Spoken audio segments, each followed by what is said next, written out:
I would like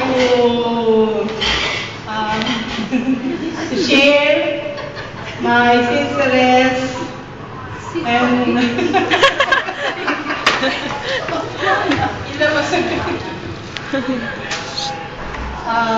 my gratitude to you at sa lahat ng mga support na ibinigay niyo sa akin during sa one year stay ko sa paghawak sa inyo.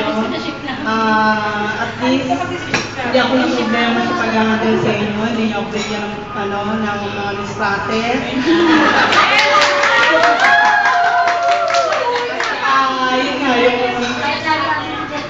Yun nga lang, medyo may mga absent dyan, pero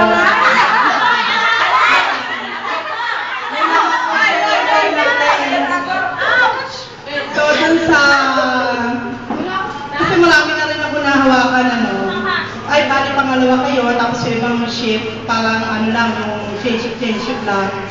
Lahat naman, wala naman ako naging problema doon.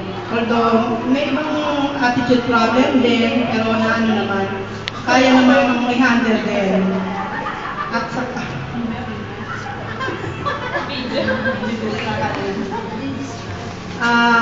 sana sa pagkalis nga namin, hanggang January 15 na lang kami, yung mga susunod na magiging disong ninyo, supportahan din ninyo katulad ng binigay nyo sa amin sa previous na mga naging supervisor nyo. At yung mga kasama nyo, magtulungan tayo dun sa area. Kung sino yung medyo tagilid, supportahan natin, hindi yung Mabigat po. pabagsak pa natin. Yung Mabigat. down siya, ida-down pa natin. Hindi, mabigat po pag sinalo. Mabigat daw! So yun, kung sino yung nakikita natin na medyo tagilid, i-ano natin, hilahin natin pataas.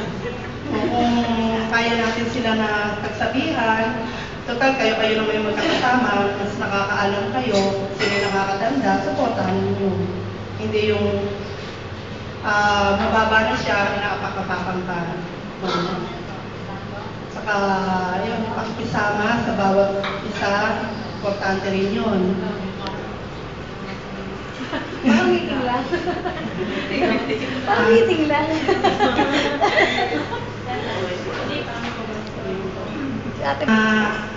If you feel na qualified kayo sa ibang area, katulad ngayon, maraming job fair, maraming opening. Sinasabi ko nga sa inyo, gandahan nyo lang yung